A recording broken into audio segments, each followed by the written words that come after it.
Thank you very much. Developing news, a widow and her family left heartbroken following today's sentencing for the man convicted of killing her husband. John Mundell was an avid cyclist, but 3 years ago, he was the victim of a deadly hit and run along Highway 107 in Sherwood.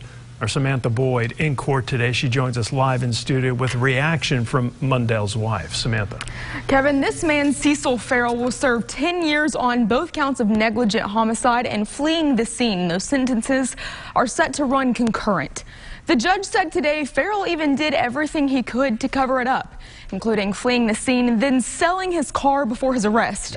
But Mundell's wife tells me the judge's sentencing decision is more than disappointing.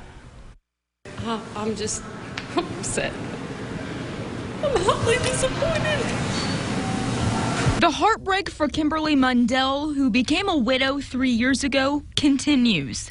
She says she's filled with disappointment after Cecil Farrell received his sentence in the deadly hit and run of her husband, John Mundell, while he was cycling along Highway 107 in Sherwood back in 2019.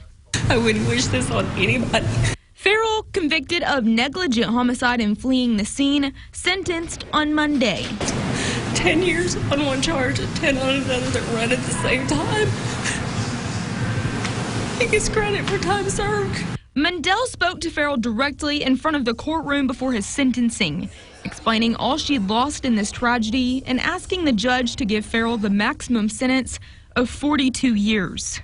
Coming here and then having probably my worst fear of coming true. I poured my whole heart into this statement, and based on some of the comments that were made, it sounded like that it did make an impact. Mundell says seeing Farrell potentially serve less than a decade total behind bars does not bring the justice she felt she needed to move forward. She says she'd just gotten married less than 2 months before her husband was killed. But like I said in my statement, no one should have to say goodbye 58 days after saying I do. Mundell telling Farrell in her statement, and me after the sentencing, her focus is not on moving on, but moving forward, even with a sentence she feels hurt by. I've moved forward in a lot of ways, and I think this one's going to take me a bit to process. The judge today acknowledged Farrell should not have been driving at the time of the crash and had his license suspended when he killed Mundell.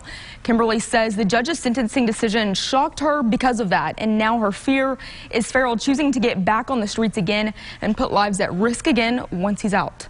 Reporting live in studio, Samantha Boyd, Fox 16 News.